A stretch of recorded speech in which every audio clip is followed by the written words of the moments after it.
You're tuned in to the Binge It Babe podcast with your host, me, Candace Estelle. All right, babes, let's get binging. Hey, hi, hello, and how are you, babes? It is October 24th. It is past nippy. It's cold, okay? It's cold. I've got the sweater, I've got the mug, I've got tea in the mug, and we're going to be talking about Love and Monsters today. Love and Monsters, I rated 12 out of 31 pumpkins, which means it's higher than the halfway mark. And you may be thinking, what the hell are we even talking about? Well, I'll tell you. Love and Monsters stars Dylan O'Brien as our main character. And this is I guess, a monster movie, kind of, but not really. It's more about like genetic mutation. So basically, war, blah, blah, blah. No, asteroid, Agatha 616. And we tried really hard to break it up and stop it. And instead, it lands, and whatever it landed with was kind of radioactive in some way, or the way they shot it left radioactive residue or something. And it destroyed 95% of the population. And the people who are left are considered the lucky ones because they aren't affected by the radiation. However, the creatures in the area are. And it doesn't seem like mammals are affected as much, but arthropods, bugs, insects, crabs, snails, spiders, things like that are affected. And they become gigantic mutant things. And it's just the people fighting those. And if you think about it, there are more insects than people in the world, so that's terrifying. A lot of the bigger ones get taken out by the military, but it also takes the military out. So now we're 7 years down the road, and it's just people trying to survive. And then we come upon Dylan O'Brien's character, and he lives in a bunker, and he is not a coward, but he's not brave. He kind of freezes when something big is happening. And so he tends to stay inside the bunker. He takes care of the bunker's cow, and it's him and like 10 other people in the bunker. And he also is the cook and does the comms. And it's really cute because the thing is that everyone else in the bunker has hooked up and they're all together and partnered, and he's completely alone, which is really sad. And so his thing is that he doesn't feel like he belongs because he's not a brave warrior, and everyone else has someone else. Someone's even had like a baby. So there's the first bunker baby. And so he's like, I need to go find my love. And he had a girlfriend when the asteroid hit, and her name was Amy. And it took him obviously like the 7 years, but a few months before the movie starts, he's finally able to find her in the comms, in the radios, and she's running her own colony 85 miles away from him. And they chat and talk and are able to share like sentimental, sweet moments together. And so he decides now that everyone else is together and that he feels really alone, he's going to go and get Amy because they were in love when they were teenagers, and they were dating when, like I said, when the asteroid hit. So they were together, and basically she ran home to go get to her mom, and he was with his parents, and that separated them. And we find out that Fairfield, which is where they're from, was basically ground zero for the apocalypse happening. So almost no one else in the world survived from that area. And so it's his trek on the surface, which is where all of the mutant buggies are, to go find her, because even though he's scared and he's not a warrior, he doesn't want to be alone. He wants to find his true love. And so it's just his little adventure, and it is so freaking cute. For one, because it's Dylan O'Brien. So cute. And then two, we get like baby Ariana Greenblatt, and we get oh my gosh, what is his name? Michael something. He's like, I don't know, he's such a dad figure. Like he's a dad figure in this movie, and he's the dad figure for Star-Lord in the Guardians of the Galaxy movies. And he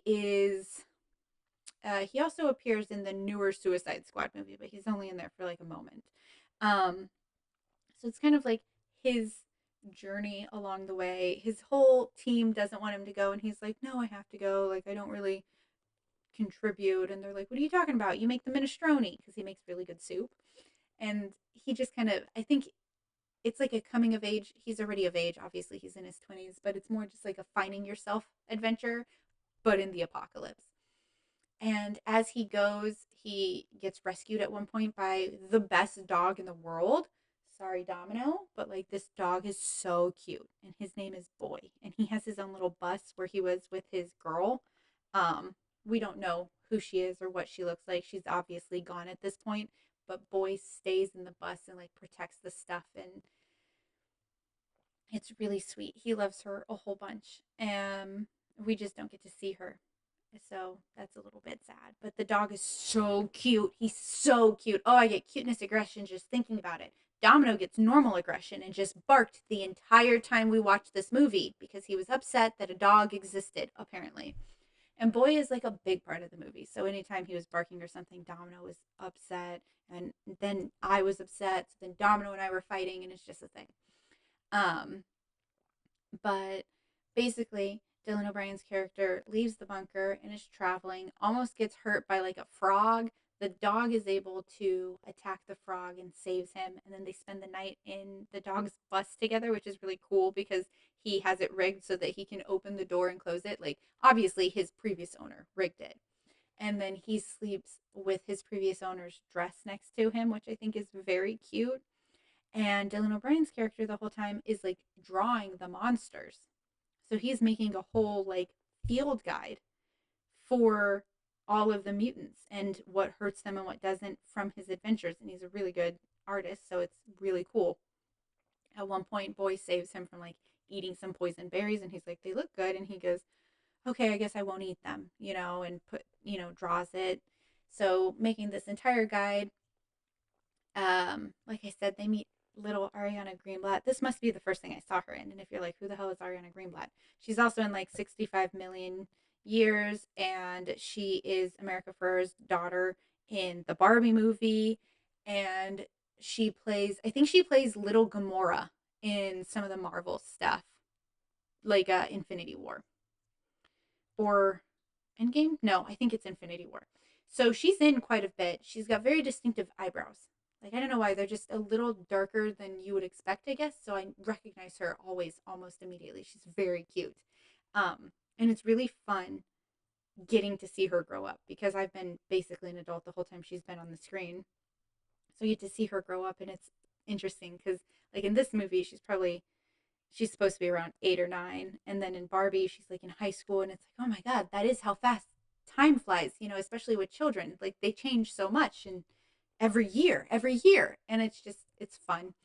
um and he meets Ariana Greenblatt's character and like Michael's character, and they're traveling together on the surface to go to the mountains because they think that there will be less animals there, or less like mutant monsters there, and they kind of teach him how to survive. They show him that like certain older snails and older mutant animals are not vicious.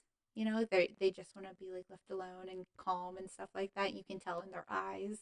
I don't know. It's very sweet. The whole thing is so sweet. You're like, oh, it's monsters, but no, it's love.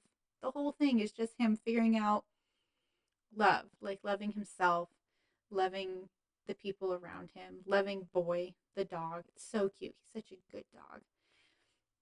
And yeah, battling some monsters. And so as he's battling, like he parts ways with them because he's continuing in a different direction at one point, and him and Boy are together, and then they almost get killed by like a sand gobbler, I want to say is what it's called. It basically looks like a giant worm. Like, it's definitely Dune-esque. And Boy almost gets them killed because the dress from his previous owner gets dropped, and he has to go and get it. And Dylan O'Brien's character gets really mad because they almost died, and he's like, why would you do that? And so he yells at him, but he got a leech on him, so then he ends up being like drugged and passes out. And he was close enough to Amy's colony that Amy actually finds him at that point. And then Boy is missing for a little while, which is very heartbreaking because as he's passing out, he's like, my dog, he's the best dog in the world. Don't yell at him like I did. He doesn't mean it, just don't take his little dress.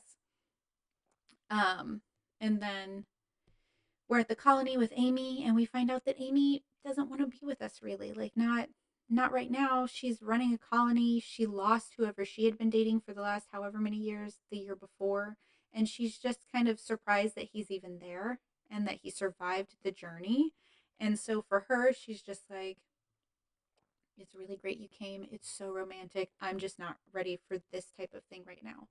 And what I really, really, really love about this is his immediate reaction is, oh my God, you're absolutely right. I didn't even ask you if you'd want me to come.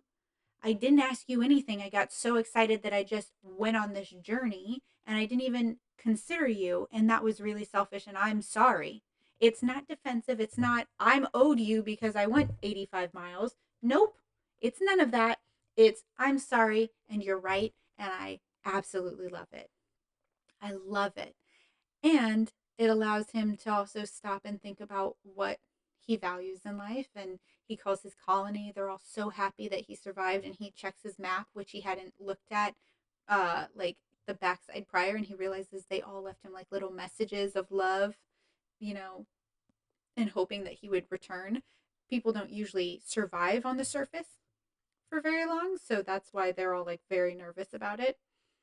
And so it's really beautiful. And even though she kind of rejects him, like even though Amy kind of rejects him, he's still respectful to her, nice to her. And when he realizes that these people who had come to help them are really there to scavenge and steal from them, he is incredibly nice about it and like goes to help, goes to help Amy because it's not about her being his, it's about being a good person. And that's a wonderful message. And then Boy shows back up and they defeat the evil ship captain by, the power of kindness in some ways. And then he makes his journey to go back with Boy to his old colony, and he makes it, and they're all super happy to see him. And then he begins like an audio guide, basically helping other people so that they can all get to the mountains. So that instead of us all living in bunkers, miles and miles apart from each other, never seeing anybody else, we can all be together in the mountains where it's maybe a little safer and restart life. So it's I don't know, it's a really hopeful message. It's really cute. It's really beautiful. It's got good graphics and it's got a really sweet undertone to it. Like sometimes you're just like, whoa. But for the most part, you're just filled with like love and light and like warmth. And I think that that's really important. It's really lovely. It's definitely a good way to start winding down this month because it's such a positive movie with a really positive message and it's really fun and beautiful. And I have thoroughly enjoyed every time I've watched it. You can definitely watch it in a time that's not October, but I think it's great for October if you want something a little lighter, but you still want to be on theme of like monsters and zombies and vampires. There you go. You've got your monsters, but you've also got love. And I think it's really beautiful. So I hope if you haven't seen it or you haven't heard about it, you go watch it and you enjoy it and you have a rip roaring good time. And I will see you tomorrow. Bye, babes.